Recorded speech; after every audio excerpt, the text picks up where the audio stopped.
So hello coders, और क्या हालचाल आप सभी के। आई होप बढ़िया होंगे।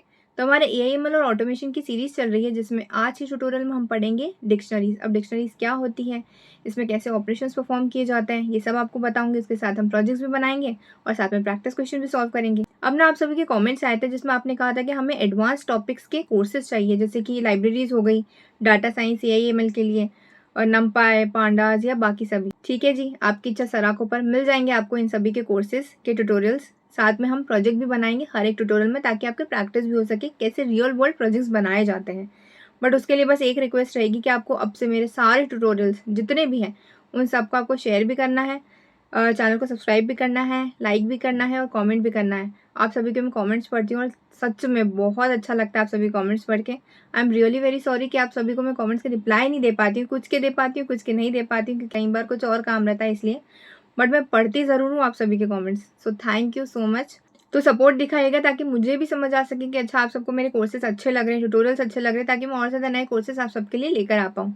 तो ठीक है, अब हम हमारे डिक्शनरीज का टॉपिक स्टार्ट करते हैं। उससे पहले मैं एक बार आपको प्लेलिस्ट दिखा देती हूँ एआईएमएल और ऑटोमेशन की, ताकि जब भी नए एडवांस टॉपिक्स भी आएंगे ना, लाइब्रेरीज के कोर्सेज हो या दूसरे भी कोर्सेज हो, वो सब इसी प्लेलिस्ट में ऐड होते जाएंगे। ठीक है, तो एक बार हम प्लेलिस्ट देख लेते हैं, उसके बाद हमारा टॉपिक कंटिन्यू करते हैं। ये रही प्लेलिस्ट, आपको लिंक डिस्क्रिप्शन बॉक्स में मिल जाएगी। हर एक टॉपिक में आपको प्रोजेक्ट्स मिलेंगे, ताकि आपको प्रैक्टिस हो सके कि रियल वर्ल्ड प्रोजेक्ट्स कैसे बनाए जाते हैं। देखिए, यहाँ से हमारी प्लेलिस्ट स्टार्ट हो रही है और हर एक टॉपिक में आपको एआईएमएल या फिर ऑटोमेशन का प्रोजेक्ट मिल जाएगा। ठीक है, तो आप इसको फॉलो कर लेना। तो एक बार मैं आपको पाइथन के भी कोर्स की प्लेलिस्ट दिखा देती हूँ, जो कि इंग्लिश की, और हमारे पाइथन कोर्स उसमें कंप्लीट हो चुका है इंग्लिश वाले कोर्स में। देखिए, यहाँ से हमारी प्लेलिस्ट स्टार्ट हो रही है और इस वाली प्लेलिस्ट में भी आपको हर एक ट्यूटोरियल में प्रोजेक्ट्स मिल जाएंगे। और ये लास्ट में 3 प्रोजेक्ट्स मिलेंगे, ताकि जब आप ये वाली पूरी प्लेलिस्ट फॉलो कर लेते हैं, फिर आप ये प्रोजेक्ट्स बना लीजिएगा, ताकि आपकी प्रैक्टिस हो जाए। बीच में भी आपको कई सारे प्रोजेक्ट्स मिल जाएंगे, जैसे कि ये वाला प्रोजेक्ट है, हमने गेम भी बनाए हैं, उसके साथ ये भी एक प्रोजेक्ट है। ओके, सो आपको दोनों की लिंक डिस्क्रिप्शन बॉक्स में मिल जाएगी। तो चलिए, अब हमारे डिक्शनरी का टॉपिक स्टार्ट करते हैं। सबसे पहले इसकी डेफिनेशन देख लेते हैं, उसके बाद इसके प्रैक्टिस क्वेश्चन भी सॉल्व करेंगे, साथ में ये भी देखेंगे ऑपरेशंस कैसे परफॉर्म किए जाते हैं डिक्शनरी पर। तो डिक्शनरी की डेफिनेशन है, A dictionary in Python is like a real-life dictionary. Just like words, keys have meanings, values. Python dictionary store data in key value space. जी हाँ, अब देखिए, अगर easiest लैंग्वेज में मैं आपको समझाऊँ ना एग्जाम्पल दे करके, पाइथन में जो डिक्शनरी होती है और एक जो रियल लाइफ डिक्शनरी रहती है, वो काफी सिमिलर रहती है एक दूसरे से। कैसे, वो देखते हैं हम। रियल लाइफ डिक्शनरी में क्या होता है, 2 चीजें होती है। सबसे पहले वर्ड लिखा हुआ होता है और उसके साथ उसका मीनिंग लिखा हुआ होता है। करेक्ट। सिमिलरली हमारी जो पाइथन में डिक्शनरी रहती है ना, उसमें भी 2 चीजें रहेगी। सबसे पहले की रहेगी और उसके साथ उसकी वैल्यू रहेगी। अब की को आप एक वेरिएबल की तरह इमेजिन कर सकते हो, जैसे वेरिएबल रहता है और वेरिएबल में क्या रहता है, एक डाटा स्टोर रहता है। सिमिलरली एक की रहेगी हमारी पाइथन की डिक्शनरी में, उसमें एक वैल्यू स्टोर रहेगी। ओके, और अगर आप रियल लाइफ डिक्शनरी से कंपेयर करो, तो वर्ड की जगह पर आप की को इमेजिन कर लीजिए, मीनिंग की जगह पर उसकी वैल्यू को इमेजिन कर लीजिए। ओके, तो चलिए सबसे पहले हम इसका कोड बना के देखते हैं कि डिक्शनरी क्रिएट कैसे की जाती है। ये सब हम बाद में देख लेंगे। तो हम आते हैं हमारे विजुअल स्टूडियो कोड पर। यही जो मैंने अभी आपको समझाया ना, यही यहाँ पर लिखा हुआ है, आप इसको रीड कर सकते हैं। तो चलिए सबसे पहले हम डिक्शनरी क्रिएट करते हैं। अब देखिए, जो सबसे फर्स्ट रूल होता है ना डिक्शनरी का, वो होता है कि डिक्शनरी हमेशा क्रिएट होती है कर्ली ब्रेसेस के अंदर। जी हाँ, कैसे वो देख लेते हैं। हमें डिक्शनरी क्रिएट करनी है, तो ऑब्वियसली उसका नाम तो देना होगा हमें कुछ। तो मैं स्टूडेंट नाम की डिक्शनरी क्रिएट कर रही हूँ। अब कर्ली ब्रेसेस मैंने आपको बताई दिया, इसके अंदर ही क्रिएट हो गया हमारी डिक्शनरी, तो कर्ली ब्रेसेस लगा लेते हैं हम। और जो सेकंड चीज बताई थी मैंने, वो आपको क्या बताई थी कि डिक्शनरी में 2 चीजें रहेगी, सबसे पहले की और सेकंड वैल्यू। तो चलिए हम की क्रिएट कर लेते हैं। सबसे पहले मैं ना एक पर्सन का डाटा यहाँ पर स्टोर करा रही हूँ, इस तरीके से एक डिक्शनरी क्रिएट कर रही हूँ। तो इसमें नेम, एज, यूनिवर्सिटी, कोर्स, इस टाइप से कुछ डाटा रहेगा। ओके, सबसे पहले की का नाम है नेम। ओके, अब देखिए इसका सिंटेक्स क्या रहेगा। पहले की का नाम लिखो, उसके बाद कोलन लगाओ, उसके बाद जो भी वैल्यू आप लिखना चाहते हो, जो भी वैल्यूज की में स्टोर करना चाहते हो, वो लिख दो। प्रिया मैं स्टोर करना चाहती हूँ, तो वो लिख दिया मैंने। ओके, सबसे पहली की और वैल्यू क्रिएट हो चुकी है हमारी। मैं और भी ज्यादा क्रिएट करना चाहती हूँ एक डिक्शनरी में, तो अब सेकंड की हम क्रिएट कर लेते हैं, जो कि होगी एज नाम की। उसके बाद फिर से कोलन आप लगा दीजिए। उसके बाद मैं इंटीजर टाइप का डाटा स्टोर कर रही हूँ, तो फिर डबल इन्वर्टेड कॉमा के अंदर लिखने की जरूरत नहीं है। ओके, उसके बाद कॉमा, फिर से एक और की मैं क्रिएट करना चाहती हूँ, आई थिंक 3 काफी रहेगी। ओके, कोर्स, उसके बाद फिर से कोलन, क्योंकि इसका सिंटेक्स है। उसके बाद में यहाँ पर एआईएमएल देते हैं कोर्स का नाम।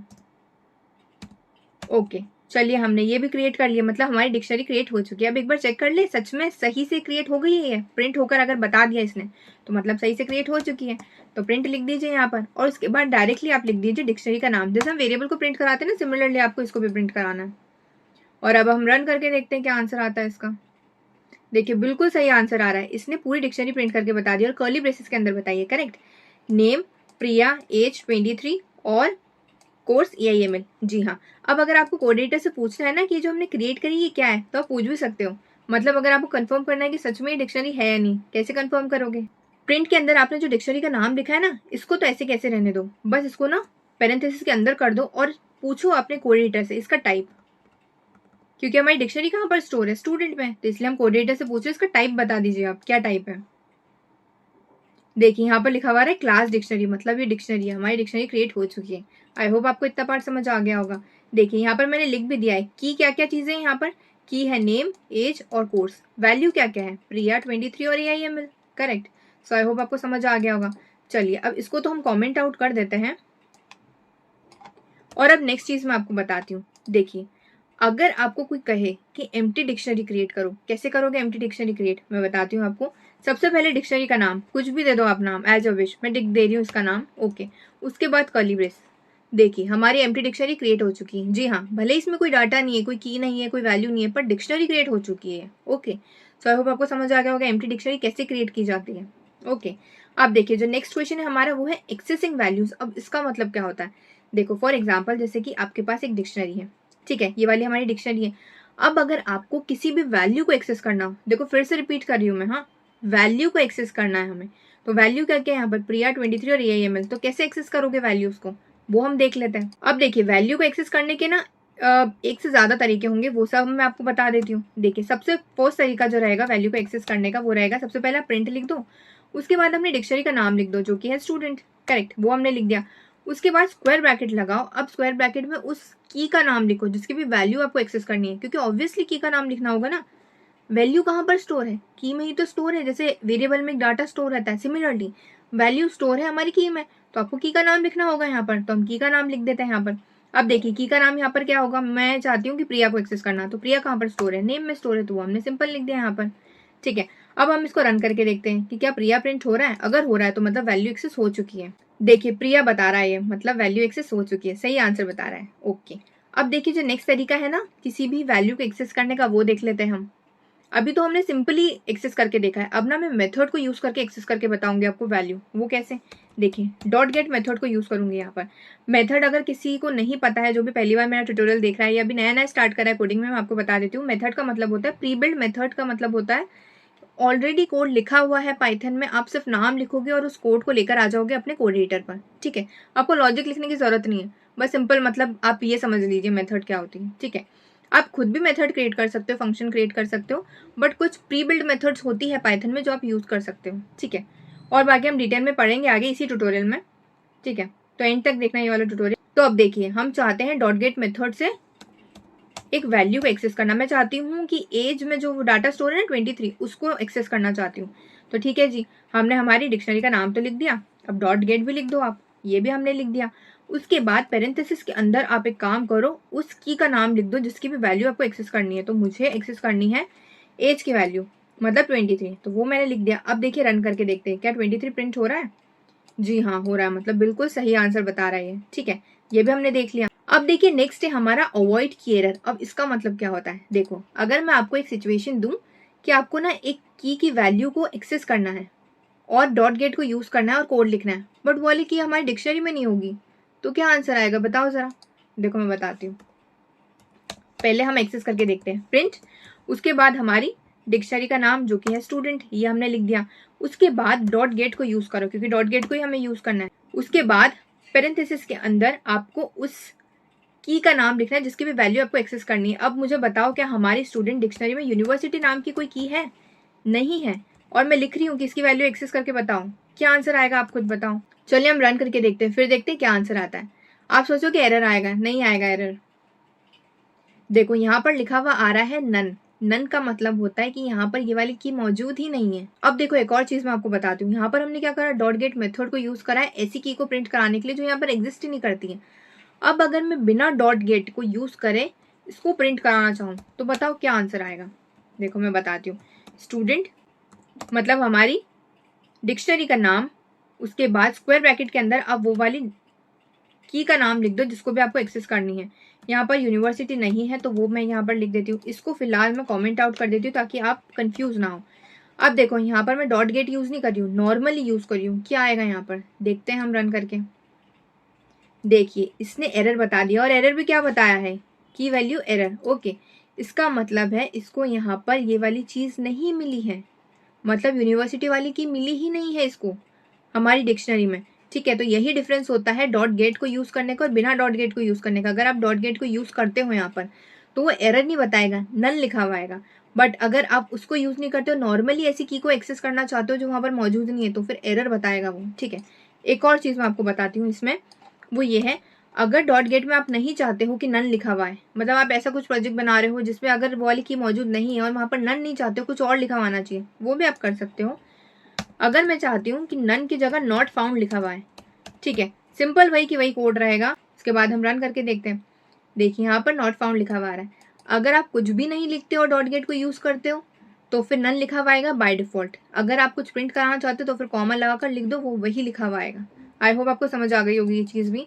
अब देखिए हमारा नेक्स्ट क्वेश्चन है एडिंग एंड अपडेटिंग। अब इसका मतलब क्या होता है, देखो फॉर एग्जाम्पल अगर आप चाहते हो कोई सी भी नई की को ऐड करना अपनी डिक्शनरी में, तो आप ऐड कर सकते हो। कोई सी एग्जिस्टिंग की वैल्यू को अगर आप अपडेट करना चाहते हो तो वो भी कर सकते हो। कैसे, वो हम देख लेते हैं। सबसे पहले हमें एक डिक्शनरी क्रिएट करनी होगी क्योंकि सारे ऑपरेशंस तो हम इसी पे परफॉर्म कर रहे हैं, राइट। तो हमने डिक्शनरी क्रिएट कर ली है। इसके बाद देखिए अगर मैं चाहती हूँ यहाँ पर कि ना 23 की जगह 24 आ जाए, कैसे होगा ये, ठीक है। या चलिए अपडेट का काम हम बाद में करेंगे, सबसे पहले तो हम ऐड तो करके देखिए न्यू की कैसे ऐड होगी यहाँ पर, वो देख लेते हैं हम। देखिए यहाँ पर ना डिक्शनरी का नाम लिखो आप स्टूडेंट, ओके, उसके बाद स्क्वायर ब्रैकेट लगाओ। अब मैं चाहती हूँ कि यहाँ पर ना कुछ ऐड हो जाए, जैसे कि ब्लड ग्रुप ऐड हो जाए। चलिए ठीक है, फॉर एग्जाम्पल ब्लड ग्रुप यहाँ पर ऐड हो जाए की, तो की का नाम है ब्लड ग्रुप। ब्लड ग्रुप तो लिख दिया, की लिख दी। अब इसको वैल्यू भी तो बतानी पड़ेगी कि क्या वैल्यू होगी। अब देखिए वहां पर तो ना जब हम डिक्शनरी क्रिएट करते कोलन लगाते हैं, बट यहाँ पर क्या कर रहे हैं, हम नई की को ऐड कर रहे हैं डिक्शनरी में, तो यहाँ पर ना इक्वल्स टू लगाना होगा आपको। ठीक है, मैं ये छोटी छोटी बारीक चीजें इसलिए बता रही हूँ ताकि आपको ध्यान रहे। ओके, अब देखिए हमने ये वाली की तो क्रिएट कर ली, की क्रिएट हो चुकी है, उसमें वैल्यू भी तो स्टोर करनी होगी कुछ ना कुछ। तो मैं यहाँ पर ए स्टोर करना चाहती हूँ, मतलब ए पॉजिटिव है। ओके, चलिए हमने ये भी स्टोर कर लिया। अब एक बार ना इसको प्रिंट करके देखते हैं कि क्या ये वाली की ऐड हो चुकी है हमारे डिक्शनरी में। ठीक है, हम लिख देते हैं हमारी डिक्शनरी का नाम। अब हम इसको रन करके देखते हैं क्या आंसर आता है इसका। देखिए बिल्कुल सही आंसर बता रहा है ये। नेम में प्रिया बता रहा है, एज में 23 बता रहा है, कोर्स में AML बता रहा है, और ब्लड ग्रुप देखिए नई की इसने ऐड कर दी है और वैल्यू भी ऐड कर दी है। और देखिए कोलन के साथ आ रहा है, जो कि हमने कोलन लिखा भी नहीं था, बट ये सब हम कोड में लिख रहे हैं ना, इसलिए उसको पता है कि डिक्शनरी में ऐड करनी है, डिक्शनरी में कैसे ऐड किया जाता है। ठीक है, सो आई होप आपको समझ आ गई होगी ये चीज भी।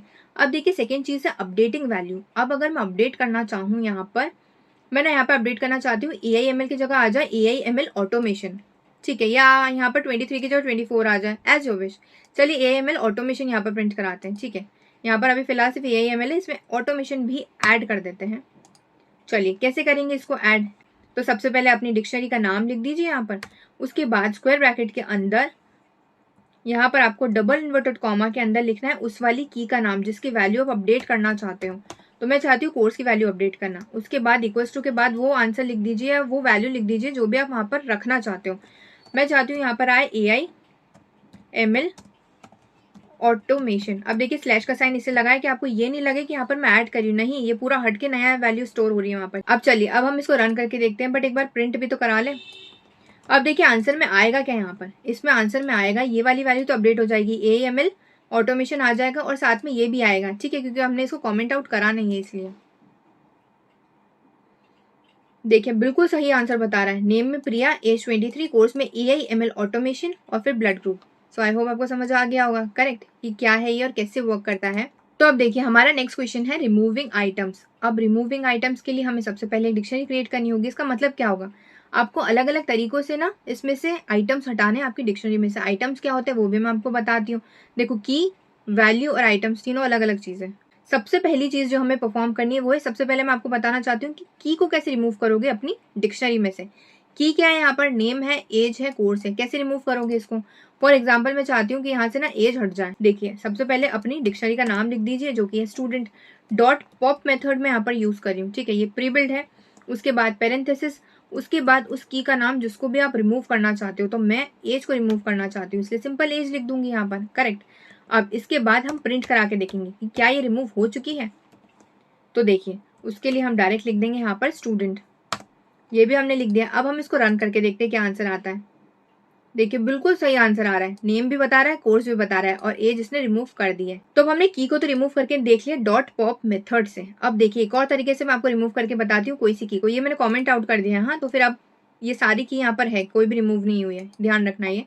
अब जो नेक्स्ट तरीका है की को रिमूव करने का, ठीक है, वो है DEL को यूज करके, डिलीट को यूज करके। कैसे यूज करोगे, सबसे पहले DEL लिखो, उसके बाद अपने डिक्शनरी का नाम लिखो, करेक्ट। उसके बाद आप लिखो स्क्वायर ब्रैकेट के अंदर उस की का नाम जिसको भी आप रिमूव करना चाहते हो। मैं कोर्स को रिमूव करना चाहती हूँ तो मैंने कोर्स यहाँ पर लिख दिया, ठीक है।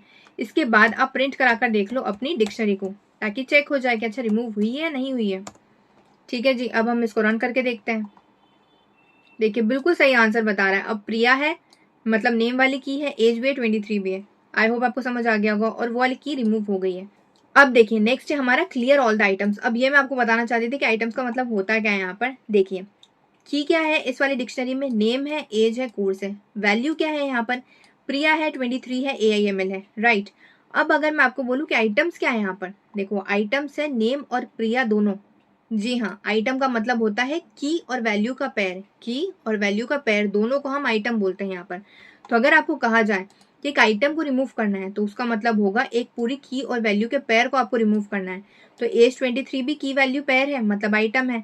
कोर्स AIML भी आइटम है, नेम और प्रिया भी एक आइटम है। अगर मैं चाहती हूँ कि यहाँ से जितनी भी आइटम्स है सभी रिमूव हो जाए, सभी क्लियर हो जाए, तो आप क्या करना, डॉट क्लियर मेथड को यूज कर देना। सिंपल अपनी डिक्शनरी का नाम लिखो, उसके बाद डॉट क्लियर लगा दो। यहाँ पर डॉट क्लियर का काम होगा जितने आइटम्स हैं यहाँ पर सारे रिमूव हो जाएंगे। प्रिंट कर लेते हैं हम स्टूडेंट। अब हमने प्रिंट भी करा लिया। अब हम इसको रन करके देखते हैं। देखिए बिल्कुल सही आंसर आ रहा है, एम्प्टी बता रहा है। अगर आप कंफ्यूज हो रहे हो ना इसकी वजह से, तो मैं इसको हटा भी देती हूँ। देखो फिर से रन करके देखते हैं हम, डिलीट करके इसको। देखिए बिल्कुल सही आंसर बता रहा है। डिक्शनरी को इसने रिमूव नहीं करा है, सिर्फ उसके अंदर जितने आइटम्स थे ना की वैल्यू पेयर्स, उनको इसने रिमूव करा है। आप चाहो तो इसमें ऐड भी कर सकते हो, जैसे हमने ऐड करे थे ना ऊपर ऑपरेशंस को यूज करके, ऐसे आप ऐसे करके और आइटम्स भी ऐड कर सकते हो इसमें, ठीक है, कोई प्रॉब्लम नहीं है। बस अभी खाली हो चुकी है डिक्शनरी क्योंकि सारे आइटम्स हट चुके हैं यहाँ से। नेक्स्ट है हमारा डिक्शनरी मेथड्स। अब ये क्या होता है, डिक्शनरी मेथड्स, अभी तक के हमने कुछ मेथड्स तो ये सब पढ़ लिए हैं, बट कुछ ना स्पेशल मेथड्स होते हैं जो स्पेशली डिक्शनरी के लिए है, वो भी हम देख लेते हैं। देखिए क्या होगी वो मेथड्स। सबसे पहले हम एक डिक्शनरी क्रिएट कर लेते हैं। अब एक नई डिक्शनरी क्रिएट करते हैं, बोर हो गए ना सेम डिक्शनरी देखकर, ठीक है, तो नया एग्जाम्पल क्रिएट कर लेते हैं हम। तो पर्सन नाम से मैं एक डिक्शनरी क्रिएट कर रही हूँ, उसके बाद कर्ली ब्रेसेस के अंदर ही क्रिएट होगा वो, इसीलिए। अब देखिए यहाँ पर हमारी सबसे पहली होगी हॉबी। हॉबी क्या है, जैसे मुझे तो फैशन डिजाइनिंग बड़ा पसंद है, आपकी जो भी हॉबी है आप लिख देना यहाँ पर। उसके बाद जो सेकेंड चीज है वहां पर आप लिख दीजिए कुछ भी लिख दीजिए, भले सिटी लिख दीजिए कि आप कौन सी सिटी से हो। उसके बाद आप कोई सी भी सिटी लिख सकते हो, हाँ वैसे मैं MP से हूँ, कोई सी भी सिटी लिख दो एज योर विश, ठीक है। उसके बाद आप यहाँ पर लिख दीजिए यूनिवर्सिटी। तो यूनिवर्सिटी में ABC यूनिवर्सिटी दे देते हैं नाम।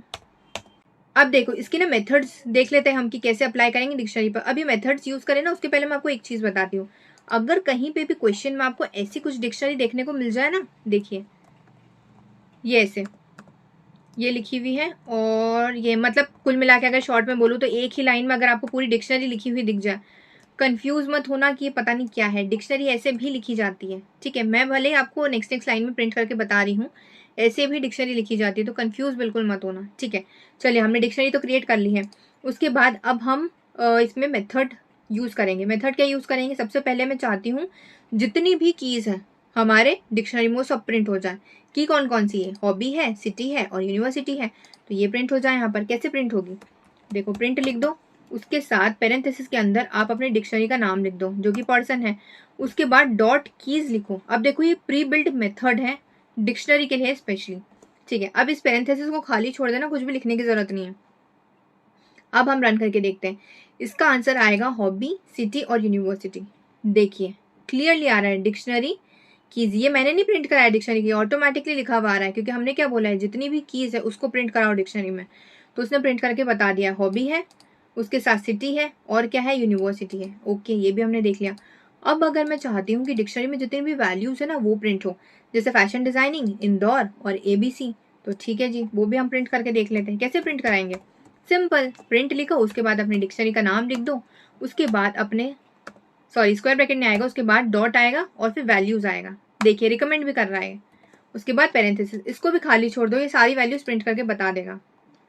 देखिए अब लिखा हुआ आ रहा है dictionary values fashion designing Indore और ABC। तो बिल्कुल सही आंसर आ रहा है यहाँ पर, करेक्ट। अब अगर मैं चाहती हूँ कि जितने भी आइटम्स है ना यहाँ पर वो प्रिंट हो जाए, मैंने अभी आपको थोड़ी देर पहले बताया था आइटम्स का मतलब क्या होता है, की वैल्यू पेयर्स। मतलब हॉबी फैशन डिजाइनिंग भी प्रिंट होगा, सिटी इंदौर भी प्रिंट होगा, यूनिवर्सिटी ABC भी प्रिंट होगा। कैसे प्रिंट होगा वो हम देख लेते हैं। तो प्रिंट लिखो आप यहाँ पर, उसके बाद अपने डिक्शनरी का आप नाम लिख दो यहाँ पर और डॉट लगाकर आइटम्स लिख दो यहाँ पर, ठीक है। तो जितने भी आइटम्स है ना वो सब प्रिंट हो जाएंगे। अब हम इसको रन करके देख लेते हैं। तो देखिए बिल्कुल सही आंसर आ रहा है, डिक्शनरी के आइटम्स प्रिंट हो गए। हॉबी फैशन डिजाइनिंग देखो अलग अलग सेपरेट करके बता रहा है कि अच्छा ये वाला एक आइटम है, उसके बाद एक ये आइटम है और ये अलग आइटम है, ठीक है। सो आई होप आपको समझ आ गया होगा। नेक्स्ट चीज है कि आप लूप कैसे लगाओगे डिक्शनरी पर, वो भी हम देख लेते हैं। अब देखिए जब नॉर्मली आप लूप लगाते हो ना तो आपको एक ही वेरिएबल की जरूरत पड़ती है लूप लगाने के लिए। मैं यहाँ पर फॉर लूप लगा रही हूँ। अगर नहीं पता है लूप कैसे लगाया जाता है तो लूप वाला ट्यूटोरियल आपको AIML ऑटोमेशन की प्लेलिस्ट में मिल जाएगा, उसकी लिंक डिस्क्रिप्शन बॉक्स में मिल जाएगी। उसमें हमने AIML का प्रोजेक्ट भी बनाया है, साथ में स्ट्रिंग्स पर एनिमेशन भी लगा कर देखा है, वो भी कुछ प्रोजेक्ट बनाया था, शायद लूप में बनाया था कंडीशनल स्टेटमेंट में। आपको लिंक डिस्क्रिप्शन बॉक्स में मिल जाएगी। सारे ट्यूटोरियल्स को फॉलो कर लेना, आपको सभी तरह के वैरायटी के प्रोजेक्ट्स मिल जाएंगे उसमें, ठीक है। और हर एक ट्यूटोरियल में 1 से 2 प्रोजेक्ट्स है ही, किसी में तो 3 भी है। अब देखिए हम यहाँ पर फॉर लूप जो लगा रहे हैं तो फॉर लिखो और यहाँ पर सबसे पहला वेरिएबल मैं क्रिएट करी हूँ आइटरेशन के लिए, जो कि होगा की के लिए। ये की पर आइटरेट करेगा, ठीक है। हर एक की पर जाएगा और उसकी वैल्यू प्रिंट कराएगा हर एक आइटरेशन के बाद। सेकेंड जो मैं वेरिएबल क्रिएट कर रही हूँ वो होगा वैल्यू, ये वैल्यू के लिए रहेगा, वैल्यू पर काम करेगा, हर एक वैल्यू पर जाएगा और उसकी वैल्यू प्रिंट कराएगा। उसके बाद हम लूप कहाँ पर लगाना चाहते हैं, हमारी डिक्शनरी पर, तो डिक्शनरी का नाम लिख दो और डिक्शनरी के सभी आइटम्स पर हम लूप चलाना चाहते हैं, की के लिए भी और वैल्यू के लिए भी, इसलिए मैंने यहाँ पर आइटम्स लिख दिया है, ठीक है। उसके बाद यहाँ पर पेरेंथेसिस लिख दो, एम्प्टी चलेगा। उसके बाद आप कोलन लगा के नेक्स्ट लाइन पर आ जाओ। इसी टाइप का हमारा सिंटेक्स होता है लूप का, वो हम सीख ही चुके हैं प्रीवियस ट्यूटोरियल्स में। अब देखिए आइटरेशन का काम तो संभाल लेगा, उसके बाद हम प्रिंट करके दिखाते हैं, ठीक है, कि प्रिंट कैसे होगा। तो देखो ये जैसा फॉर्मेट आप प्रिंट करना चाहते हो ना टर्मिनल में वो लिख दो। मैं चाहती हूँ कि सबसे पहले की प्रिंट हो, उसके बाद इस तरीके से कोलन प्रिंट हो, ठीक है। उसके बाद वैल्यू प्रिंट हो, मैं चाहती हूँ स्पेस भी प्रिंट हो, इसलिए वहां पर मैंने स्पेस भी लगा दिया। उसके बाद वैल्यू प्रिंट हो जाएगी वैल्यू प्रिंट। अब हम रन करके देखते हैं। देखिए बिल्कुल सही आंसर आ रहा है। ये लूप यहाँ से चल रहा है, पहले वाला आप कंफ्यूज हो रहे हो क्या? चलिए हटा देते हैं इसको, ठीक है, डिलीट करके फिर से रन करते हैं। देखिए बिल्कुल सही आंसर आ रहा है, हॉबी फैशन डिजाइनिंग, फिर सिटी इंदौर और यूनिवर्सिटी ABC। अब देखो यहाँ पर लूप काम कर रहा है, ये आपको कैसे पता चलेगा? कर्ली ब्रेसेस में नहीं बता रहा है, ये नेक्स्ट लाइन पे बता रहा है। मतलब एक के लिए लूप चला, फिर सेकंड के लिए चला, फिर थर्ड के लिए चला।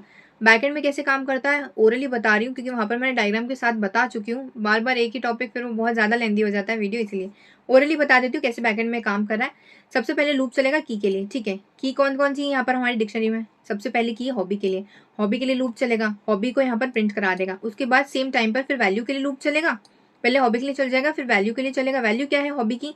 फैशन डिजाइनिंग, तो फैशन डिजाइनिंग के लिए लूप चल जाएगा और उसको प्रिंट करा देगा, ठीक है। अब फिर से आइटरेशन काम करेगा, अब वैल्यू अपडेट हो जाएगी। की पहले वैल्यू क्या थी? हॉबी, और वैल्यू की वैल्यू क्या थी? Fashion designing. अब की वैल्यू हो जाएगी सिटी और हॉबी की वैल्यू हो जाएगी इंदौर, और उसको प्रिंट करा देगा। फिर से आइटरेशन परफॉर्म करेगा, अब की वैल्यू अपडेट होके हो जाएगी नेक्स्ट आइटरेशन पर यूनिवर्सिटी, और वैल्यू की वैल्यू हो जाएगी ABC, उसको प्रिंट करके बता देगा। आई होप आपको समझ आ गया होगा कैसे बैकएंड में कोड काम करता है, ठीक है। ये सब बारीकी की चीज़ें मैं सिर्फ इसलिए बताती हूँ कि बाद में जब एडवांस चीज़ें भी आप सीखोगे ना, और जब हम साथ में भी प्रोजेक्ट्स बना रहे हैं एडवांस, मैं कई बार तो ना एडवांस प्रोजेक्ट्स अलग से भी अपलोड कर देती हूँ प्लेलिस्ट में, क्योंकि आप सब बोलते हो कि हमको एडवांस प्रोजेक्ट्स भी चाहिए। साथ साथ ये प्लेलिस्ट भी चल रही है, साथ में एडवांस टॉपिक्स भी चल रहे हैं हमारे, करेक्ट। अगर आपने प्लेलिस्ट फॉलो करी आपको पता ही होगा। अब जो नेक्स्ट क्वेश्चन है हमारा वो है नेस्टेड डिक्शनरीज। अब नेस्टेड डिक्शनरीज क्या होती है? अब देखिए अगर लूप्स का टॉपिक आपने देखा है तो वो सिमिलर है इससे। देखो नेस्टेड लूप में क्या होता है, एक लूप आपने लगाया उसके अंदर एक और लूप आप लगा देते हो, तो क्या होता है? वो नेस्टेड लूप हो जाता है।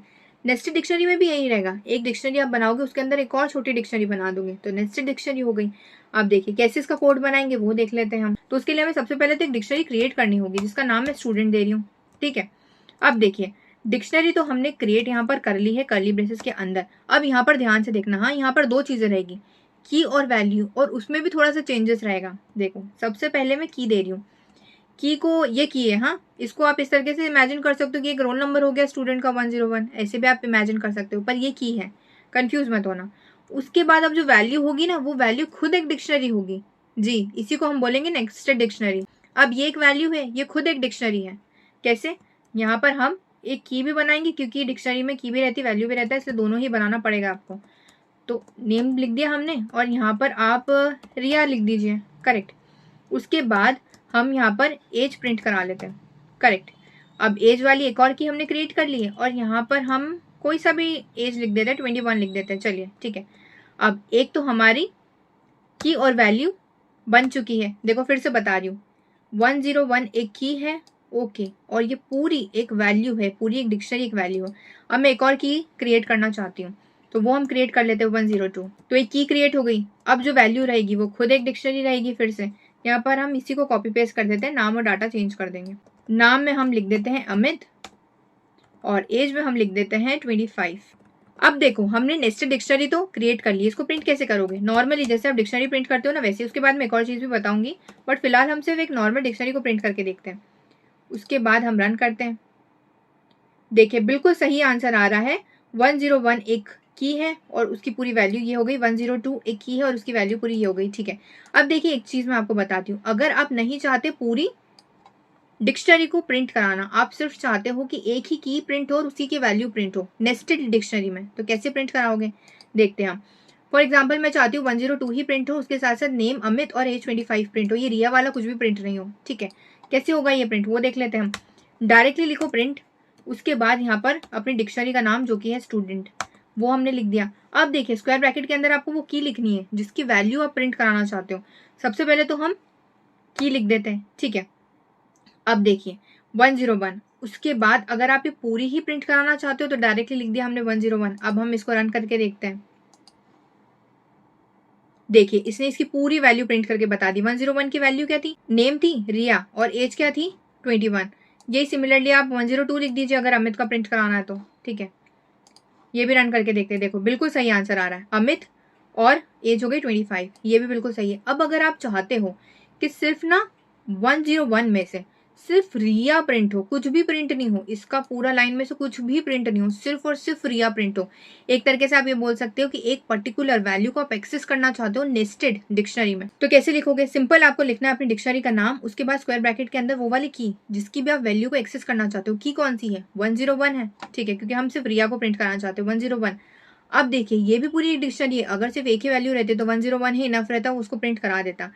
यहाँ पर ये पूरा है एक डिक्शनरी, तो इसमें सिर्फ रिया को प्रिंट कराना, तो आपको बताना होगा रिया कहाँ पर स्टोर है, कौन सी की में स्टोर है, नेम में स्टोर है। तो अब आपको बताओ कि 101 तो की है, उसके अंदर भी जो डिक्शनरी है ना, उसमें भी मैं की का एक नाम दे रही हूँ, उसकी वैल्यू को ही आप एक्सेस करो, बाकी सबको एक्सेस करने की जरूरत नहीं है।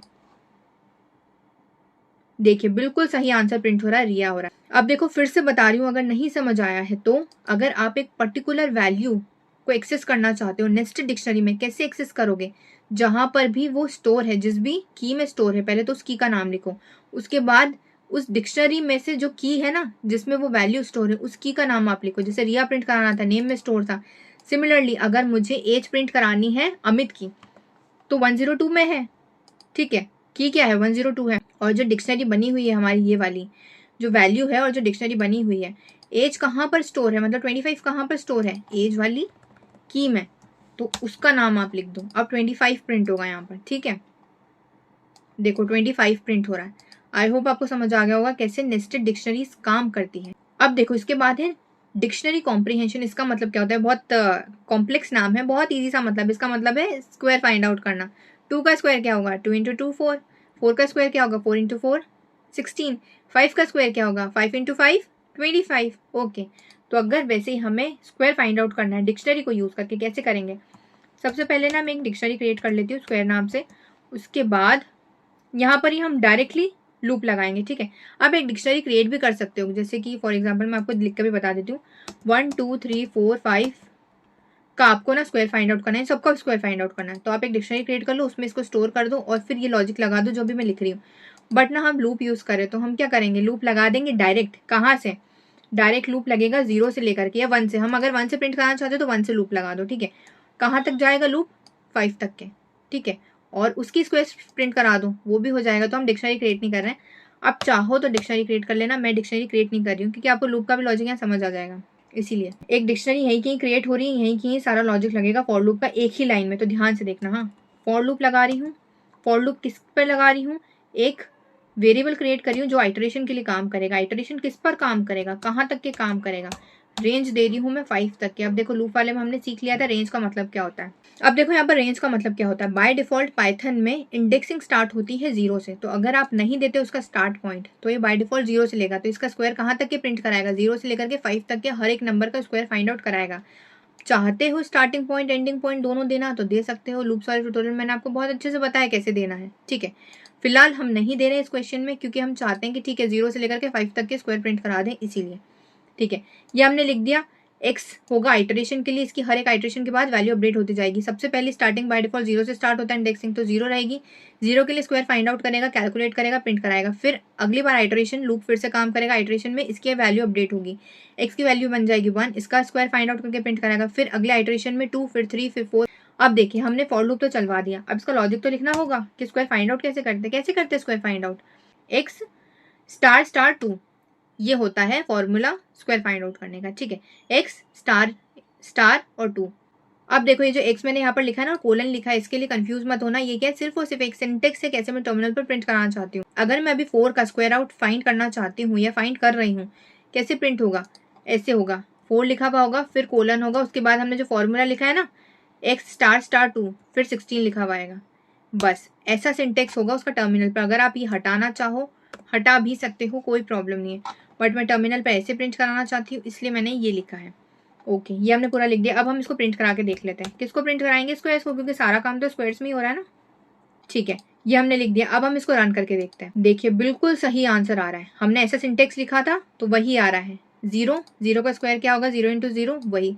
फिर 1 का स्क्वायर 1, 2 का स्क्वायर 4, 3 का स्क्वायर 9 और 4 का स्क्वायर 16, ठीक है। अब देखो यहाँ पर 5 क्यों नहीं प्रिंट हो रहा है, यही मुझे आपको बताना था। मैंने आपसे क्या कहा था? 5 तक के काम करेगा लूप, ठीक है।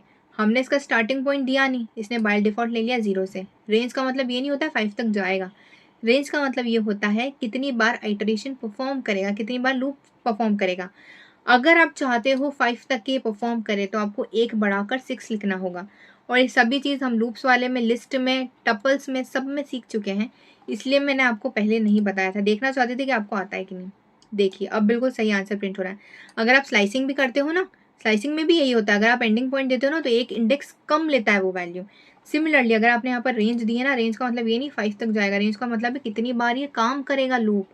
5 दी है, 5 बार काम करेगा। वो बाय डिफॉल्ट 0 से स्टार्ट हो रहा है इसलिए 4 तक जा रहा है। अगर आपने इसको स्टार्टिंग पॉइंट दे दिया कि 1 से स्टार्ट करे, ठीक है, और 5 तक जाए तो बकायदा 1 से लेकर के 5 तक जाएगा। अभी आपने इसको स्टार्टिंग पॉइंट नहीं दिया था इसलिए 5 बार चला तो फिर 4 तक इसको रुकना पड़ा। आई होप आपको समझ आ गई होगी ये चीज़। अब देखिए जो हमारा नेक्स्ट क्वेश्चन है वो है एडवांस यूजेस मर्जिंग डिक्शनरी। मतलब अगर आपको 2 डिक्शनरी को मर्ज करना है, कैसे करोगे मर्ज, मैं आपको बताती हूँ। थोड़ा सा डिफरेंट चीज़ है ये, हाँ, तो ध्यान से देखना। मैं डिक्शनरी का नाम D1 दे रही हूँ यहाँ पर, ओके। अब हम एक डिक्शनरी क्रिएट कर लेते हैं कर्ली ब्रेसेस के अंदर, जो कि होगी सबसे पहली डिक्शनरी में की है A। इसमें हम वैल्यू स्टोर कर देते हैं 1, चलेगा, ये भी चलेगा, ओके। इसके बाद सेकेंड की भी हम क्रिएट कर लेते हैं जो कि होगी B। अब इसमें अगर हम वैल्यू स्टोर कर दें 2, ठीक है। अब इसके बाद एक और मैं डिक्शनरी क्रिएट कर रही हूँ जो कि होगी, ये नेस्टेड नहीं है, हाँ, ये 2 डिक्शनरी हम अलग अलग क्रिएट कर रहे हैं, D2। सिमिलरली यहाँ पर भी हम काम करेंगे। कर्ली ब्रेसेस के अंदर हम B को फिर से क्रिएट करें। देखो यहाँ पर ध्यान से, B को मैं फिर से क्रिएट करी हूँ, यहाँ पर मैं वैल्यू कुछ और दे दी हूँ। पहले वाले में मैंने अलग दी थी, इसमें मैं 3 दे रही हूँ, पहले वाले में 2 दी थी। अब एक और हम क्रिएट कर लेते हैं जो कि होगी C। इसमें मैं वैल्यू स्टोर कर रही हूँ 4। अब मुझे बताओ कि जब ये मर्ज होगा तो इसका आंसर आएगा क्या। देखो मैं बताती हूँ, जब इन दोनों को मर्ज करेंगे ना तो पहला भले ही आपने वैल्यू यहाँ पर 2 दे रखी है, ये मर्ज होने के बाद इसकी वैल्यू अपडेट करके बना देगा 3। देखो इसका कोड बना के बताते हैं हम। एक वेरिएबल क्रिएट कर लो मर्ज नाम से, जहाँ पर सारा लॉजिक वॉजिक लगेगा जो भी हम यहाँ पर लगा रहे हैं। अब देखिए लॉजिक कैसे होगा मर्ज का, सॉरी, अब देखो मर्ज का लॉजिक कैसे होगा। 2 बार स्टार लगाओ सबसे पहले वाली, मतलब जो भी 2 डिक्शनरी को आप मर्ज करना चाहते हो, सबसे पहले फर्स्ट डिक्शनरी का नाम लिख दो, उसके बाद कॉमा लगाकर फिर से 2 बार स्टार लगा दो और फिर सेकेंड डिक्शनरी का नाम लिख दो, तो ये मर्ज हो जाएगी, ओके। अब इसको एक बार हम प्रिंट करके देख लेते हैं क्या आंसर क्या आता है। जो मैंने आपको बोला था वही आंसर आएगा। देखिए बिल्कुल सही आंसर आ रहा है। अब आपसे पूछेंगे ऐसा क्यों हो रहा है, यहाँ पर तो 2 लिखा था। जी हाँ, भले ही 2 लिखा है आपने, जब आप इसको मर्ज करोगे ना तो जो बाद वाली डिक्शनरी जो भी होगी उसकी जो भी वैल्यू होगी वो अपडेट करके बना देगा ये। एक और चीज़ मैं आपको बता देती हूँ, अगर मैंने यहाँ पर सी लिखा है, यहाँ पर भी अगर मैं सी लिख देती हूँ, ठीक है, यहाँ पर मैं 9 लिख देती हूँ और बाद में 4 हुआ, फिर से रन करके देखते हैं, देखना वो 4 ही लेगा, बाद वाली डिक्शनरी की वैल्यू लेता है वो। देखो इसने फिर से 4 ही लिया है, उसने 9 नहीं लिया, भले 9 उससे बड़ी वैल्यू थी फिर भी नहीं लिया उसने उसको, क्योंकि जो भी बाद में वाली डिक्शनरी रहेगी ना उसकी वैल्यू वो अपडेट कर देगा, ठीक है, पहले वाले को हटा देगा। आई होप आपको ये चीज़ भी समझ आ गई होगी। अब देखिए हमारा नेक्स्ट क्वेश्चन है काउंटर फॉर फ्रीक्वेंसी। अब इसका मतलब क्या होता है, देखो इसका मतलब है कि आपने कुछ डाटा स्टोर करा है, वहां पे एक से ज्यादा बार आपने सेम ही डाटा लिख दिया है, तो फ्रीक्वेंसी चेक करेगा कि एक पर्टिकुलर डाटा कितनी बार वहां पर मौजूद है। कैसे चेक करेंगे वो देख लेते हैं। इसके लिए ना हमें कुछ चीजें इंपोर्ट करनी होगी ताकि हमें लॉजिक नहीं लिखना पड़े। पाइथन ना इसीलिए बहुत ईजी चीज़ है क्योंकि ना यहाँ पर ऑलरेडी प्री बिल्ड बहुत सारी चीज़ें हो जाती हैं। तो आप भले AIML के प्रोजेक्ट्स बनाओ एडवांस लेवल के या भले मिनी प्रोजेक्ट्स बनाओ, आपके लिए सारी चीज़ें बहुत आसान है पाइथन में। और अगर आप AIML सीखते हो डाटा साइंस ऑटोमेटिकली सीख जाते हो क्योंकि दोनों की चीज़ें लगभग सेम होती हैं इसीलिए। ठीक है, अब देखिए फ्रॉम कलेक्शंस लिख दिया और इंपोर्ट कर लिया हमने काउंटर को, ये काउंटर ही सारा काउंट करने का काम करेगा। ठीक है, इसके बाद हम एक डाटा मतलब एक वेरिएबल क्रिएट करें जिसमें डाटा स्टोर कर रहे हैं। अब देखो यहाँ पर हम लिस्ट क्रिएट करें, लिस्ट क्या होती है, इस पर ऑपरेशंस कैसे परफॉर्म किए जाते हैं और एक रियल वर्ल्ड वेबसाइट भी बना के बताइए मैंने आपको लिस्ट वाले ट्यूटोरियल में, जिसमें हमने बिना HTML CSS जावास्क्रिप्ट को यूज करके प्योर पाइथन को यूज करके वेबसाइट बनाई है। वो आपको AIML ऑटोमेशन वाली प्लेलिस्ट में मिल जाएगा, उसकी लिंक डिस्क्रिप्शन बॉक्स में मिल जाएगी, तो आप वो देख लेना। अगर कोई से भी ट्यूटोरियल की लिंक आपको नहीं मिलती है तो आप कमेंट्स में मुझसे पूछ सकते हैं, मैं आपको प्रोवाइड कर दूंगी। ठीक है, देखिए मैं एप्पल को यहाँ पर 2 बार लिख रही हूँ। उसके बाद एक और डाटा स्टोर कर लेते हैं, आइटम स्टोर कर लेते हैं, आप ये बोल सकते हैं। और फिर से हम एप्पल को एक और बार लिख देते, चलिए एप्पल 3 बार हो गया है, बनाना एक ही बार है और ऑरेंज भी एक ही बार है। ठीक है, हमने हमारी लिस्ट क्रिएट कर ली है। अब इसके बाद हम प्रिंट करके देखते हैं। ठीक है, प्रिंट कैसे करोगे, किसको प्रिंट करना चाहते हो, ऑब्वियसली डाटा को प्रिंट कराना चाहते हैं हम। ठीक है, पर डाटा को हम नॉर्मली थोड़ी प्रिंट कराना चाहते हैं, काउंट कराना चाहते हैं, तो काउंटर लिख दो यहाँ पर, तो काउंट करके बता देगा कि इसकी फ्रीक्वेंसी क्या है, कितनी बार है ये वाला डाटा। अब हम इसको रन करके देखते हैं। देखिए बिल्कुल सही आंसर आ रहा है। एप्पल कितनी बार है, 3 टाइम्स है। बनाना कितनी बार है, 1 टाइम है। ऑरेंज है, 1 टाइम है। अब आप सोचोगे बनाई तो हमने यहाँ पर लिस्ट थी, फिर ये डिक्शनरी कैसे बता रहा है। जी हाँ, क्योंकि ये सारी जो चीजें हमने यूज करी ना ये सब डिक्शनरी की यूज करी है, इसलिए वो डिक्शनरी के तौर पर बता रहा है। सो आई होप आपको समझ आ गया होगा कि कैसे काउंटर को यूज किया जाता है और इम्पोर्ट किया जाता है। ठीक है, तो चलिए अब हमारा मेजर प्रोजेक्ट बनाना स्टार्ट करते हैं जो कि होगा पाइथन वॉइस असिस्टेंट। अब ये क्या है, देखो जैसे कि एलेक्सा और सीरी आपने देखा होगा, क्या करते हो आप, उससे क्वेश्चन पूछते हो, वो जवाब देती है आपसे वॉइस के फॉर्म में। वैसे ही हमारा वाला प्रोजेक्ट रहेगा, वॉइस के फॉर्म में आपको जवाब देगा। ठीक है, अब देखिए आपने कहीं वेबसाइट पे भी गए होंगे, वहां पे भी तो असिस्टेंट रहते हैं, भले वो वॉइस हो या चैट बॉट हो, बट होता है ना कोई असिस्टेंट। तो आप क्या करते हो, उसको टेक्स्ट के फॉर्म में डाटा देते हो या क्वेश्चन पूछते हो और वो आपसे टेक्स्ट के फॉर्म में रिप्लाई देता है, बट हमारे वाले में वॉइस के फॉर्म में वो रिप्लाई देगा। जी हाँ, अब बहुत अच्छा प्रोजेक्ट होने वाला है, ये वाला मेजर प्रोजेक्ट है और हर एक चीज़ बहुत बारीकी समझाऊंगी, हर एक लाइन का मतलब समझाऊंगी, हर एक कोड का मतलब समझाऊंगी, क्यों लग रहा है, कैसे लग रहा है, और अगर यही वाला कोड आपको किसी और प्रोजेक्ट में लगाना हो तो आप कैसे लगा सकते हो, हर चीज़ बारीकी से बताऊंगी। इसलिए ये वाला वीडियो पूरा देखना, इसके बिल्कुल मत करना, साथ साथ बनाते भी जाना। ठीक है, कोड बैकएंड में कैसे काम कर रहा है ये भी चीज़ें आपको अच्छे से बताऊंगी स्टेप बाय स्टेप। ओके, सो अब यहाँ पे ना हमें टोटल 3 चीज़ों की ज़रूरत होगी। पहली, क्या लॉजिक लगाना होगा, ऑब्वियसली हमें इनपुट देना है क्योंकि हम क्वेश्चन पूछेंगे ना हमारे वॉइस असिस्टेंट से, वो लॉजिक लगाना होगा। सेकंड क्या, सेकंड चीज़ ये कि वो सही जवाब दे पाए उस अकॉर्डिंग, ऐसा नहीं कोई सब जवाब दे दे, सही जवाब दे। और थर्ड क्या, वॉइस के फॉर्म में जवाब दे पाए वो, करेक्ट। तो चलिए हमारा पाइथन का प्रोजेक्ट स्टार्ट करते हैं AI असिस्टेंट का। तो देखिए सबसे पहले ना आपको कुछ चीज़ें इंस्टॉल करनी होगी। सबसे पहली चीज़ आपको जो इंस्टॉल करनी है वो ये है, देखिए ऐसे करके आप ड्रैग करके कर लो या फिर यहाँ पे रन करके आप टर्मिनल ओपन कर लो। उसके बाद पिप इंस्टॉल और फिर PYYTTSX3, इसका काम क्या होगा, टेक्स्ट टू स्पीच कन्वर्ट करेगा ये। उसके बाद एंटर, मेरे इसमें ऑलरेडी इंस्टॉल है इसलिए मैं फिर से इंस्टॉल नहीं कर रही हूँ, आपके इसमें नहीं होगा तो आप फिर से इंस्टॉल कर लेना। ये कमांड लिखो, उसके बाद एंटर प्रेस कर दो, ऑटोमेटिकली वो पूरा इंस्टॉल हो जाएगा। देखो ध्यान से देखना, स्पेलिंग मिस्टेक मत करना, PYTTSX3। Okay, so I hope आपको समझ आ गया होगा, इसलिए मैंने यहाँ पर भी लिख दिया है आपके लिए। ये देखिए यहाँ पर भी लिख दिया है, आप देख लीजिएगा। तो चलिए, अब हमने ये तो इंस्टॉल कर लिया। अब हम कुछ इंपोर्ट कर लेते हैं लाइब्रेरीज जो यहाँ पर हेल्प करेगी हमारे कोड बनाने में। तो इंपोर्ट करने के लिए सबसे पहली जो लाइब्रेरी इंपोर्ट होगी वो होगी इंपोर्ट py, जो इसे हमने इंस्टॉल करनी है ना उसी को इंपोर्ट करेंगे ताकि हम इसे यूज कर पाए। py_tsx3। उसके बाद हम इंपोर्ट करेंगे डेट एंड टाइम। अब देखिए इसका काम क्या होगा। इसका काम बस सिंपल सा होगा कि अगर मैं अपने वॉइस असिस्टेंट को बोलूँ कि अभी करंट टाइम क्या हो रहा है, हाँ ये वॉच की तरह भी काम करेगा, तो फिर उसे करंट टाइम बताना आना चाहिए और डेट भी बतानी आनी चाहिए। उसके लिए हम इसे इंपोर्ट कर रहे हैं डेट टाइम। डेट टाइम का काम ये होगा जो भी करंट टाइम होगा, इसका मतलब ये नहीं कि आप जो टाइम दे रहे हो, जो भी करंट टाइम चल रहा है ना, आप जिस भी सिटी में या कंट्री में हो उस हिसाब से इंपोर्ट डेट टाइम। ओके, इसे भी हमने इंपोर्ट कर लिया और इसे भी इंपोर्ट कर लिया टेक्स्ट टू स्पीच को। उसके बाद हम इनिशियलाइज करेंगे टेक्स्ट टू स्पीच इंजन। मतलब एक इंजन को स्टार्ट करना पड़ेगा, हमें टर्मिनल को बोलना पड़ेगा कि इंजन को स्टार्ट करो, टेक्स्ट टू स्पीच कन्वर्ट कर दो, सिंपल। ठीक है, तो चलिए उसके लिए हम एक इंजन क्रिएट कर लिया। उसमें हम बोल रहे हैं कि टेक्स्ट टू स्पीच आप कन्वर्ट कर दो डॉट इनिट। इससे रिलेटेड है, पहले भी मैंने आपको प्रोजेक्ट बताया था टेक्स्ट टू स्पीच का, बट वो इस टाइप से नहीं था, वो थोड़ा सा अलग था। प्रीवियस ट्यूटोरियल्स में था, आप देख लेना, शायद रेपल में था, आई थिंक सो।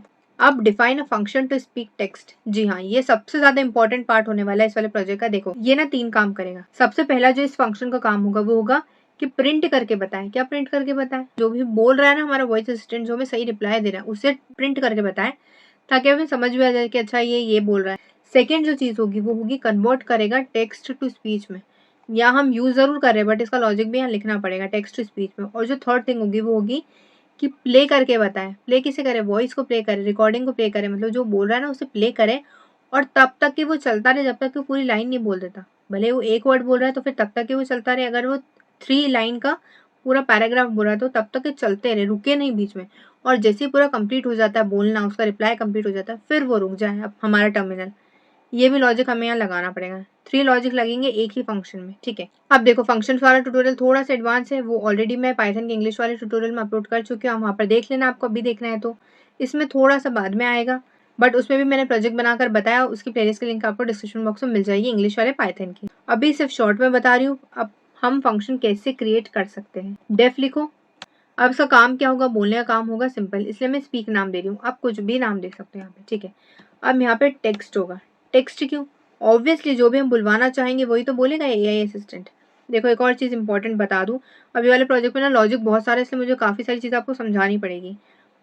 टेक्स्ट इसलिए लिख रही हूँ, फॉर एग्जाम्पल जब भी आप चैट जीपीटी चलाते हो तो चैट जीपीटी में लॉजिक लगा होता है, पीछे किसी ने लॉजिक लगाया कि अगर कोई ये वाला इनपुट देना तो इस हिसाब से आपको ये आउटपुट देना है, उसका कोड लिखा है। अगर आपने हाय बोला है तो उसे हेलो या हाउ आर यू ये बोलना है, ये वहाँ पर कोड लिखा है।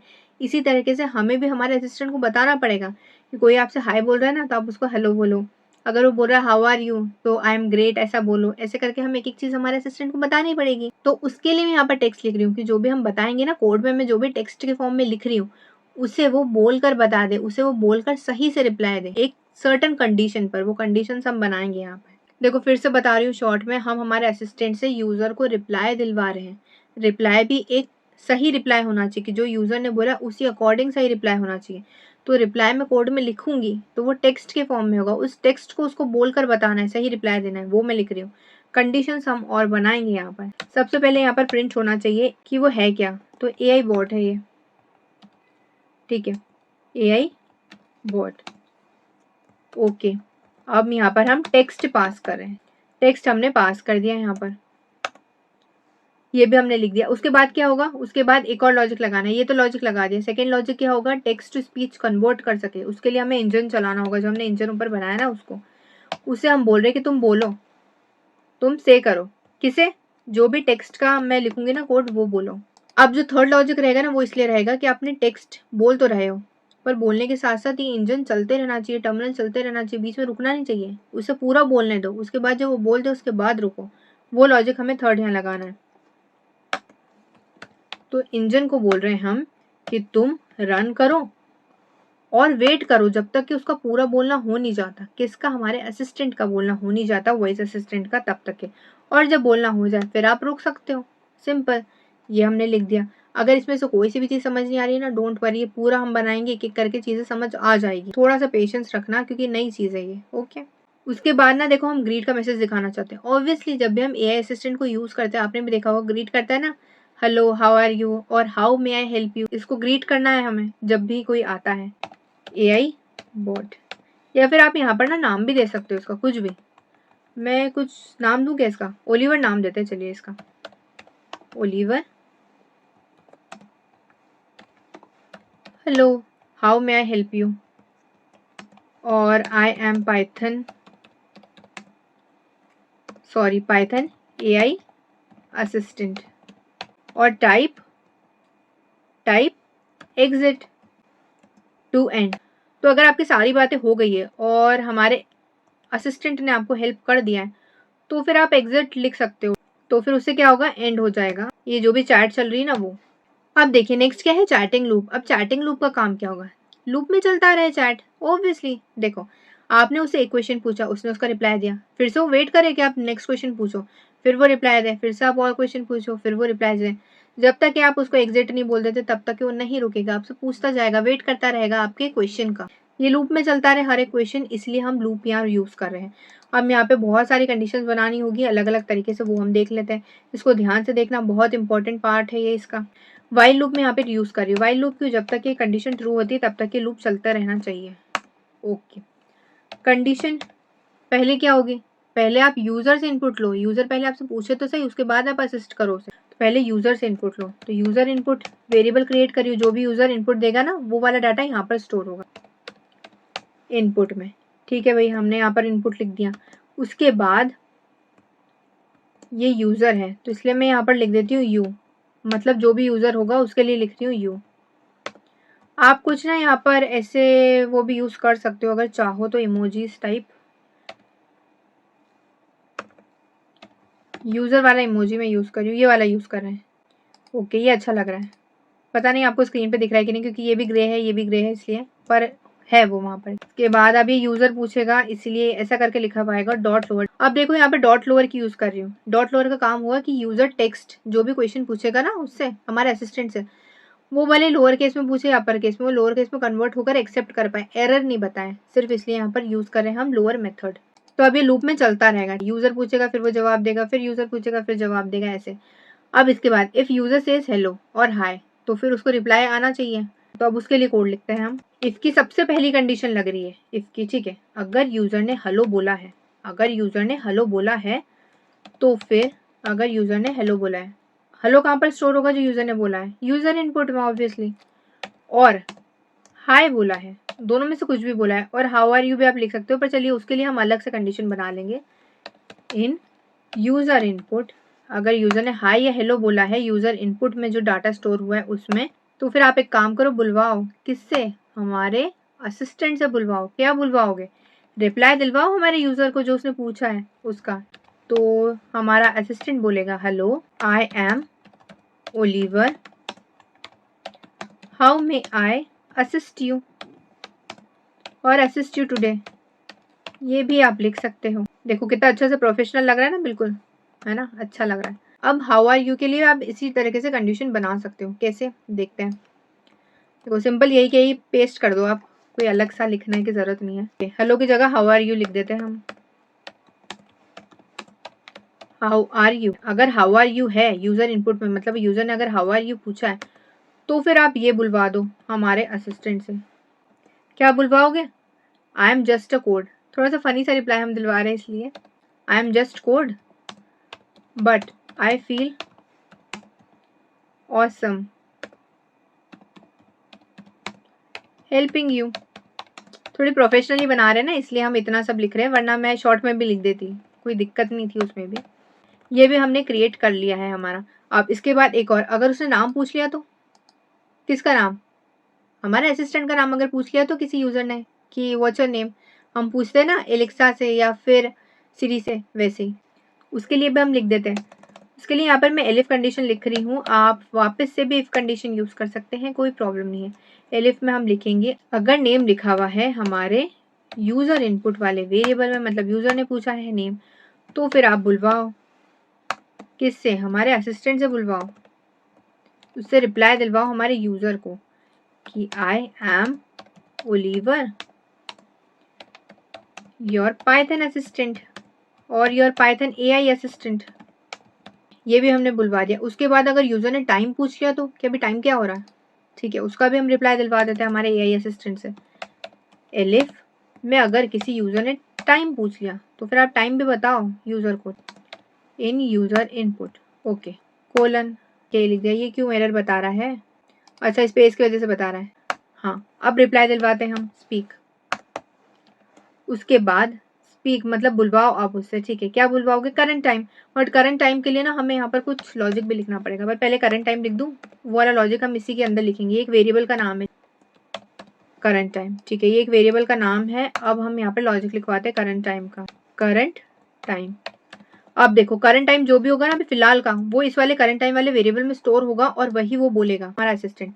अब करंट टाइम कहाँ से फेच होकर आएगा? डेट और टाइम मॉडल से, ठीक है, मॉड्यूल से। करंट टाइम डॉट नाउ, अभी जो करंट टाइम चल रहा है इसलिए डॉट नाउ वाला मेथड यूज कर रहे हैं, इसलिए पेरेंथेसिस डॉट strftime।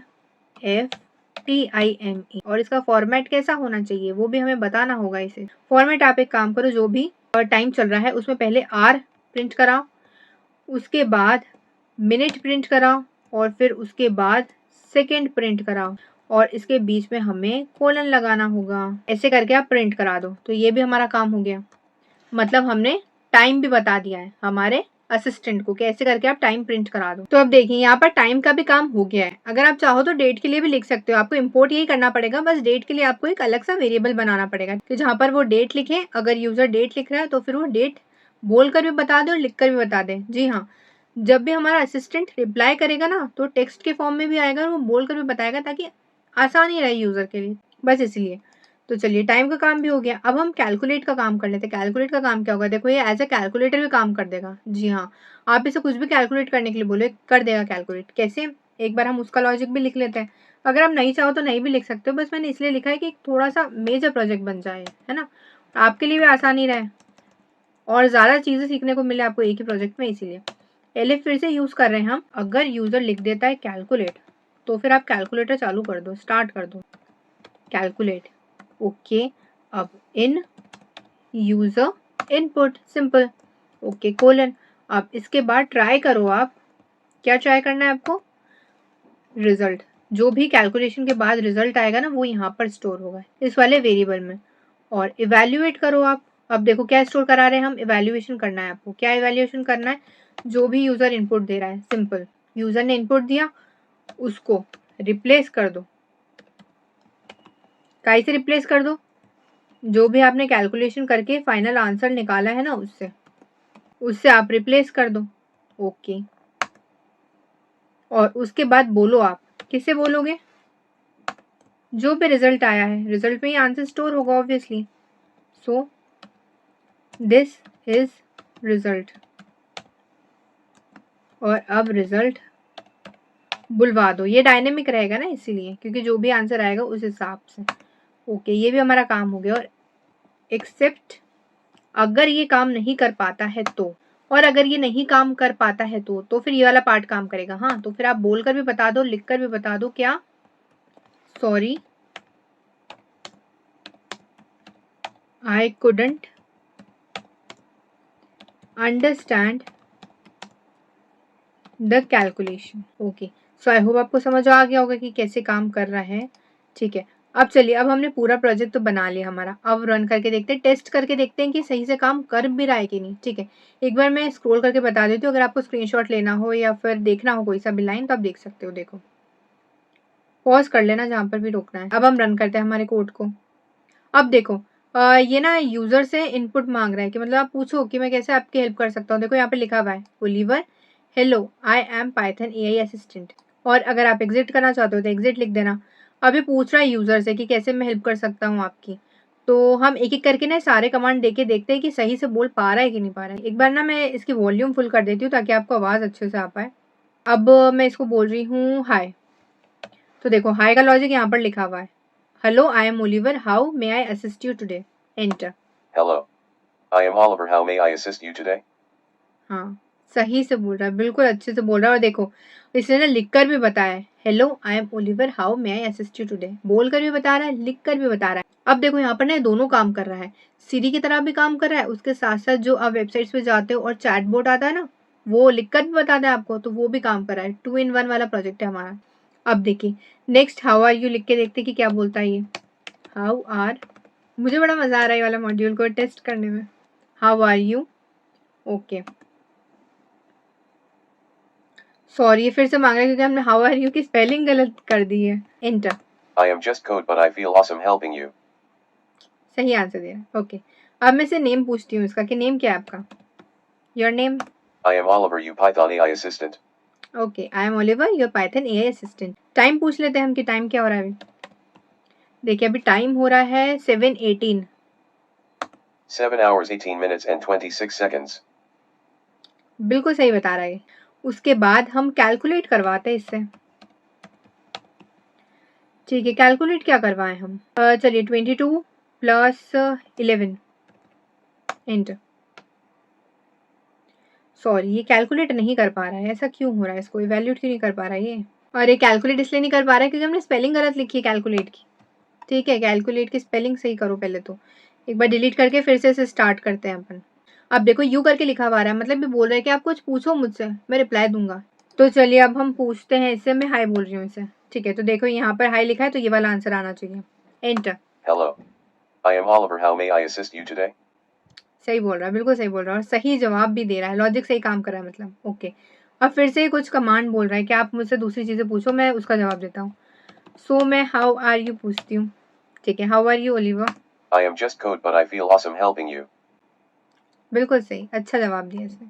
नेक्स्ट हम नेम पूछते हैं कि आपका नाम क्या है। I am Oliver, you Python AI assistant. I am Oliver your Python AI assistant. Okay अब मैं टाइम पूछती हूँ कि टाइम क्या हो रहा है। 7 hours 22 minutes and 7 seconds. जी हाँ बिल्कुल सही टाइम बता रहा है ये। ओके अब हम इसे कैलकुलेशन करा के देखते हैं कि कैलकुलेट ये सही से कर पाता है कि नहीं। थोड़ा सा मैं इसको ऐसे कर देती हूँ आपको दिखे इसलिए। कैलकुलेट आपको लिखना है यहाँ पर, स्पेलिंग मिस्टेक मत करना वरना ये सही से जवाब नहीं दे पाएगा। ठीक है यहाँ पे कैलकुलेट लिखा है ना आपने, तो वही आपको यहाँ पे लिखना है। अब इसके बाद आप इससे कुछ भी कैलकुलेशन करवा लो। 11 + 22 एंटर। This is result 33. अब देखो एक और कैलकुलेशन हम करा के देखते हैं। Calculate 22 222 divided by 33। Now enter. This is result 6.72727272727272775. Okay बिल्कुल सही जवाब दिया इसने, डेसिमल वाली वैल्यू भी पूरी बोल के बताई है, बिल्कुल सही से जवाब दे रहा है। मतलब हमारा एआई असिस्टेंट बिल्कुल सही से काम करा है। अभी मैंने ना सिर्फ थोड़े से ही इसे दिए थे इनपुट, आप और भी इनपुट दे सकते हैं। ये इफ करके या एलिफ करके आप लिख देना उसके लिए लॉजिक, तो फिर उस क्वेश्चंस के लिए भी काम करेगा। अदरवाइज ये दूसरे क्वेश्चंस के लिए भी फिलहाल काम कर नहीं पाएगा, हमने जितने दिए ना उतने ही काम करेगा। जब चैट जीपीटी भी बना होगा ना, ये गूगल पे भी जो आप वॉइस के फॉर्म में रिप्लाई देता है वो भी बना होगा, ऐसे ही बना रहता है। यूज़र ये इनपुट देगा तो इस हिसाब से यही आउटपुट देगा वो। ठीक है भले 2-3 कंडीशंस लिख देते हैं, जैसे हमने कंडीशन लिखी थी कि हाई में भी वही रिप्लाई दे और हेलो में भी वही रिप्लाई दे, वैसे कंडीशंस लिखी जा सकती है। बट उससे इनपुट तो देना ही पड़ेगा आपको, तभी वो समझेगा, क्योंकि कोड है अपने आप थोड़ी जवाब दे पाएगा इसलिए। बट आई होप आपको समझ आ गया होगा कि कैसे एआई असिस्टेंट बनाया जाता है, कैसे लॉजिक क्रिएट करा जाता है, कैसे ही कुछ कुछ चीज़ें इंपोर्ट करी जाती है ताकि हमें सारी चीज़ों का कोड नहीं लिखना पड़े, हम इंपोर्ट करके डायरेक्टली यूज़ कर पाएँ। हमने वॉइस का कहाँ कोड लिखा है, हमने लाइब्रेरी यूज़ करी है, बिल्ट इन लाइब्रेरी। सो वैसे ही। सो अगर वीडियो अच्छा लगा हो तो प्लीज़ सब्सक्राइब कर देना चैनल को, लाइक करना, शेयर करना अपने स्कूल कॉलेज के ग्रुप में। आप शेयर नहीं करते हो, मैं प्रॉमिस करती हूँ कि बहुत अच्छे अच्छे प्रोजेक्ट्स लाऊंगी आपके लिए और बहुत ईजी लैंग्वेज में लाती हूँ आपके लिए, बट आप शेयर नहीं करते हो, ये गलत बात है। ठीक है शेयर करना अपने फ्रेंड्स में, फैमिली में, ताकि मुझे भी मोटिवेशन मिले और ज़्यादा नए वीडियोज़ बनाने के लिए। और नेक्स्ट प्रोजेक्ट किस पर लूँ आप बता देना। वैसे एक प्रोजेक्ट मैंने खुद ने डिसाइड कर रखा है, वो तो आने ही वाला है, बट आप और बता देना आपको कौन सा प्रोजेक्ट बनवाना है, तो फिर उस पर अपलोड करेंगे वीडियो। सो अगर आप मेरा पाइथन का कोर्स फॉलो कर रहे हैं और प्रोजेक्ट्स बनाना आपको अच्छा लग रहा है, तो अपने इंस्टाग्राम पे और लिंक्डइन पे और फेसबुक पे पोस्ट करना इसका स्क्रीनशॉट और टैग मी, तो I will repost your post. Okay और वीडियो अच्छा लगा हो तो सब्सक्राइब कर देना, चैनल को लाइक कर देना, शेयर कर देना अपने स्कूल कॉलेज के ग्रुप में, फ्रेंड्स एंड फैमिली में, और कमेंट्स में बताना कैसा लगा वीडियो। कोई क्वेरी हो तो वो भी बता देना। Thank you so much for watching, मिलते हैं नेक्स्ट वीडियो में।